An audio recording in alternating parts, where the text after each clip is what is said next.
Oke, Bismillahirrahmanirrahim. Assalamualaikum warahmatullahi wabarakatuh. Waalaikumsalam warahmatullahi wabarakatuh. Alhamdulillah, wasyukurulillah, wassalatu wassalamu ala rasulillah. Walhamdulillah, tatimus shalihat. Walhamdulillahilladzi ala ni'amihi tatimus shalihat. Asyhadu an la ilaha illallah wahdahu la syarikalah wa asyhadu anna Muhammadan abduhu wa rasuluh la nabiyya ba'dah. Teman-teman sekalian beserta kajian subuh yang dirahmati oleh Allah SWT, mari kita bersyukur kepada Allah SWT bahwa pada pagi hari ini atas izinnya kita bisa bersilaturahmi secara virtual ya. Insyaallah yang akan kita bahas pada pagi hari ini adalah sesuai dengan apa yang sudah saya share pada grup kemarin, pada WA grup, yaitu terkait dengan arogansi. Ya. Oke, apakah slide saya sudah tampak? Belum. Sudah? Belum. Mungkin ada yang masih loading ya, ditunggu aja. Baik. Udah cover. Jadi judulnya adalah rontoknya arogansi manusia. Nah, jadi memang tema ini menurut saya perlu kita angkat karena melihat fenomena di masyarakat yang ya makin lama makin banyak yang memiliki karakter atau sifat arogan ini. Ya, kita akan belajar lebih lanjut tentang hal ini, sama-sama kita sharing ya, insya Allah. Oke, jadi pagi ini menu kita ada 5 lah kurang lebih ya. Yang pertama arogan, apa itu arogan, dan beberapa nanti riset terkait dengan itu. Saya coba nanti akan nukilkan beberapa hasil penelitian yang terkini. Kemudian yang kedua, dari mana sih sebenarnya asal muasal arogan itu? Dan siapa saja tokoh arogan di dunia ini? Kemudian nanti dikaitkan dengan COVID-19. Kemudian nanti diakhiri dengan kesimpulan. Baik. Mohon maaf Mbak Lisa, boleh di-mute dulu?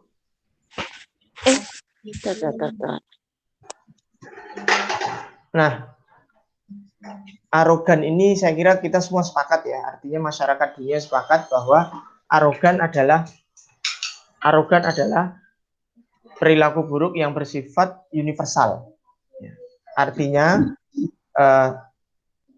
semua masyarakat dan agama itu mencela sikap itu. Nah, kalau kita lihat penelitian yang terkini oleh Kowan dan kawan-kawannya pada tahun 2019, beliau menceritakan tentang, jadi belum lama ini penelitiannya, para psikolog ya, tahun 2019 beliau menceritakan ternyata yang namanya arogan itu ada beberapa level ya. Nah, kata beliau, jadi level yang paling rendah itu adalah individual arrogance. Nah, ini adalah jenis yang paling umum di masyarakat.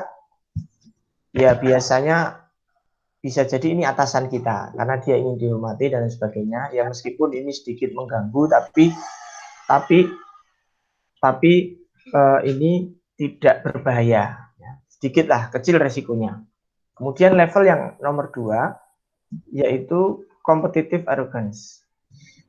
Ini kalau ini karakter orang yang dia ingin menunjukkan, ya, ingin menunjukkan kemampuannya, bahwa dia memiliki kemampuan yang lebih dibanding orang lain.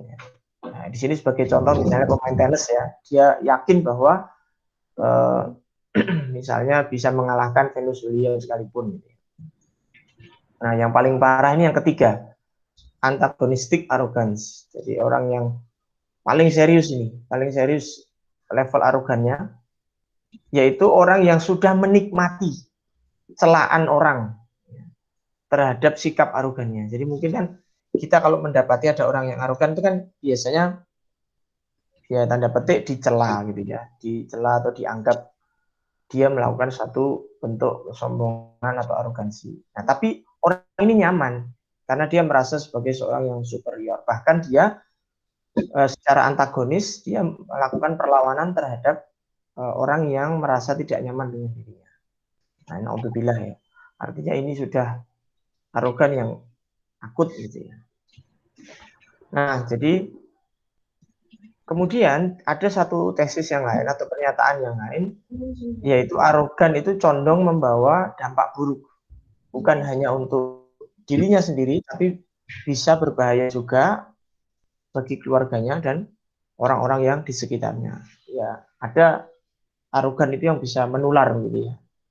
Ya, itu ketika ada satu orang arogan, biasanya orang di sekitarnya dia akan terbawa juga kepada sikap tersebut. Nah, ini beberapa riset terkait dampak buruk. Tadi kan sudah saya sampaikan bahwa arogan memiliki banyak negatif efek. Nah, di antaranya adalah ini penelitian tahun 2018 SRCD, ya, Society for Research in Child Development. Ini bagus. Jadi risetnya itu kepada anak-anak yang latar belakang orang tuanya arogan. Saya kurang tahu gimana peneliti ini mengambil apa kesimpulan orang tuanya arogan atau enggak, saya kurang tahu. Tapi intinya sampelnya adalah anak-anak dengan latar belakang arogan. Itu ternyata punya kecenderungan di masa akan depan, di masa akan datang, itu ada gangguan hubungan sosial. Karena dia berada di lingkungan keluarga yang orang tuanya arogan. Kemudian Miliavsky ya pada tahun 2017 itu juga pernah melakukan satu penelitian, kajian bahwa dia mengatakan orang yang arogan cenderung tidak bisa berpikir objektif meskipun dihadapkan dengan orang yang lebih berkompeten, lebih hebat lah dari dia. Apalagi menyampaikan kebenaran, tetap dianggap itu sebuah kesalahan. Bahkan untuk menutupi kekurangan orang yang cenderung arogan tadi, dia justru bersikap arogan. Jadi itu anggaplah sebagai selimut bagi dia.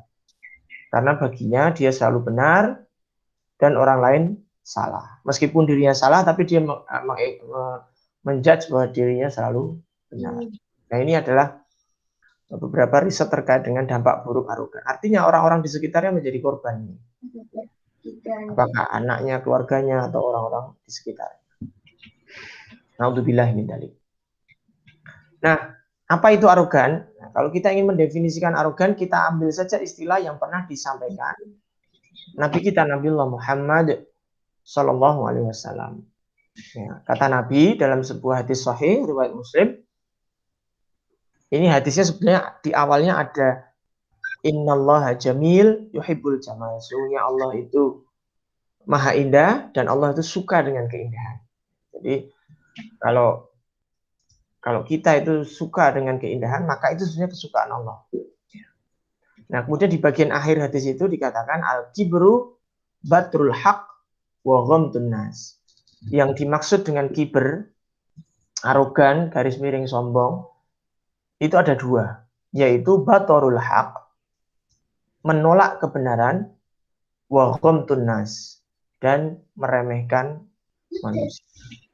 Jadi kata kuncinya adalah orang yang arogan itu dia tidak menerima kebenaran, menolak dia. Dan di saat yang sama dia juga meremehkan orang lain. Dan perilaku arogan ini memang sangat tidak disukai oleh Allah Subhanahu wa taala. Ya, teman-teman bisa lihat nanti di surat Luqman ayat 18. Ya. Itu dikatakan wala tusair a'udzubillahi minasyaitonir rajim wala tusair khaddaka linnas.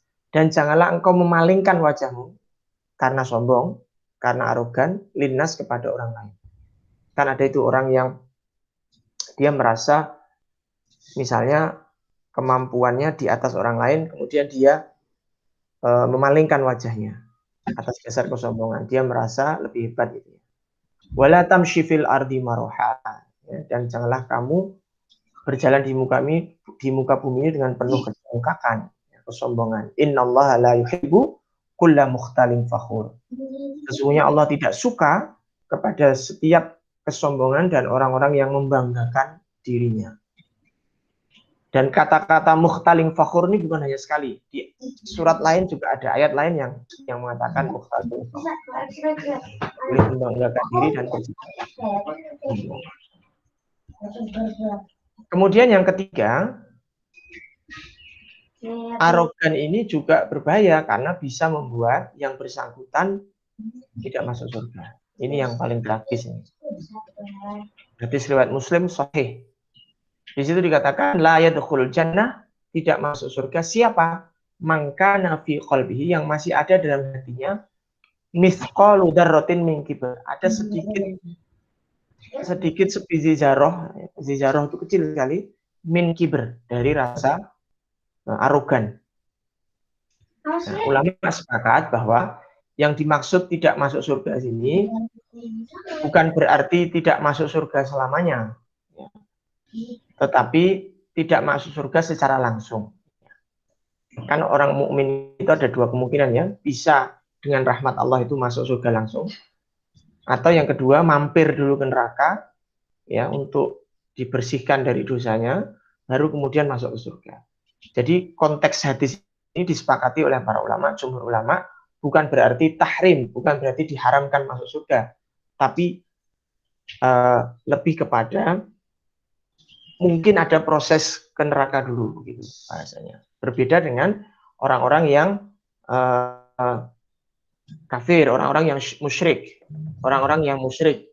Nah, mereka tidak sama sekali tidak bisa merasakan surga. Ya, baik. Selanjutnya,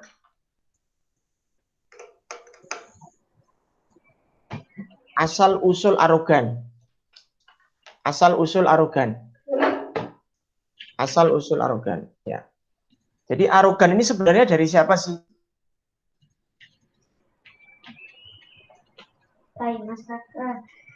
Wow. Nah, apa dasarnya? Dasarnya adalah surat Al-Baqarah ayat 34.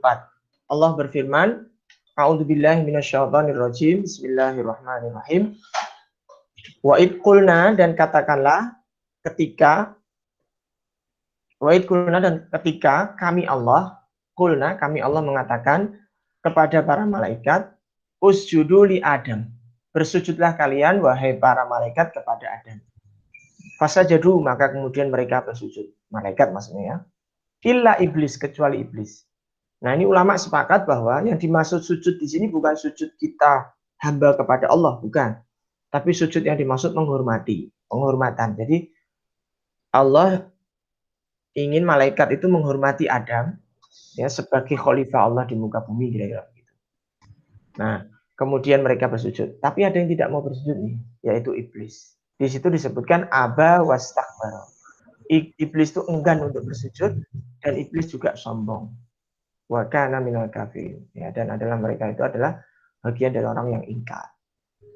Jadi semua makhluk itu bersujud kepada Allah yang Maha Kuasa kecuali iblis. Bahkan disebut berkali-kali dalam ayat lain. Nah, pertanyaannya sekarang, kenapa mereka nggak mau? Kenapa iblis itu nggak mau?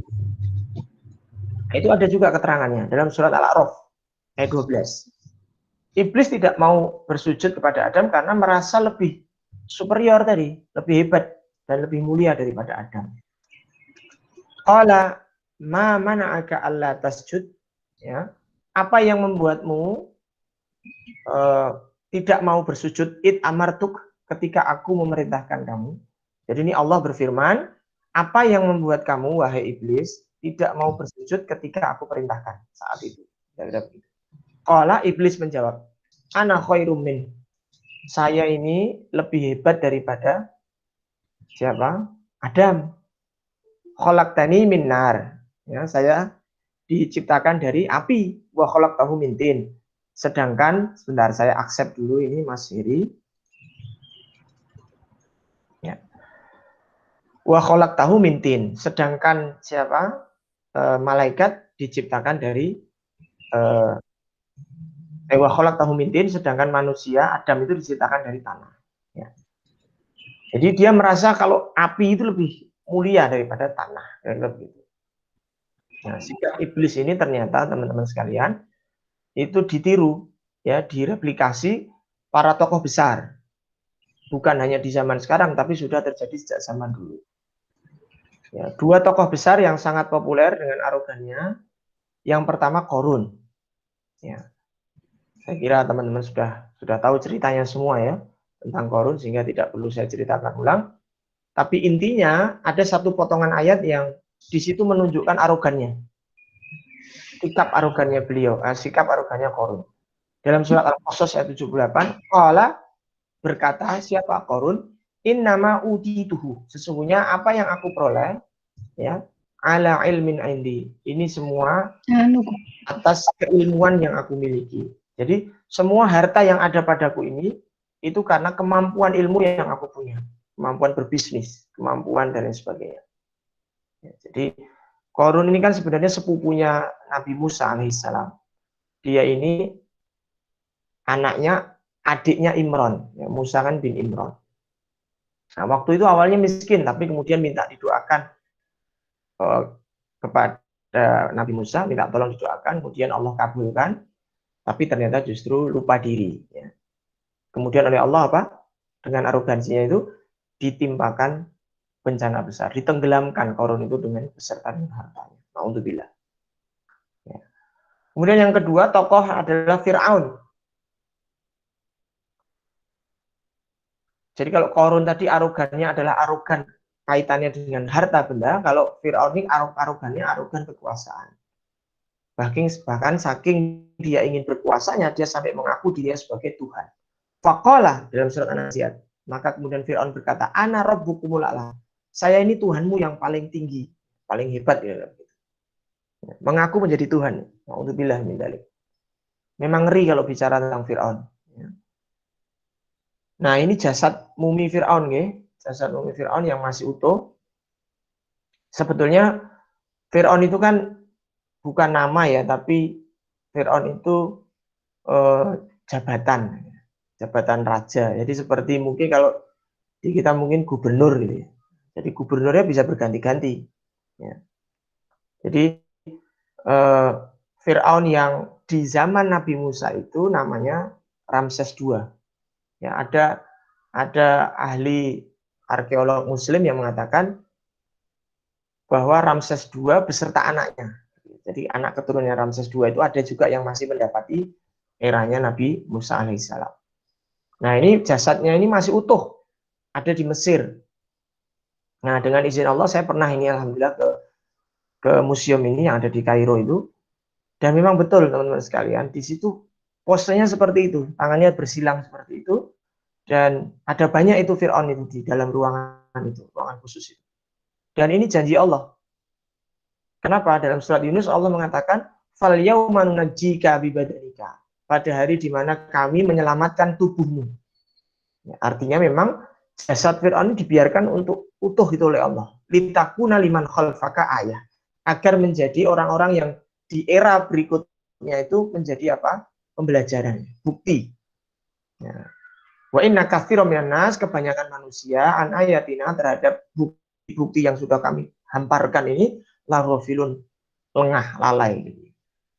Jadi kita bersyukur pada Allah bahwa Allah memberikan bukti seperti ini, utuhnya badan Fir'aun dengan dimumi itu untuk memberikan fakta kepada kita, ini loh bukti arogansi kekuasaan seorang Fir'aun. Teman sekalian dirahmati oleh Allah. Oke, kita lanjut ya. Berikutnya, nah bagaimana dengan COVID? Nah, ini juga menarik ini. Jadi pandemi COVID ini memberikan banyak ibroh pelajaran pada kita tentang, saya kira sesuai dengan judulnya tadi, rontoknya arogansi manusia. Saya ulangi lagi, rontoknya arogansi manusia.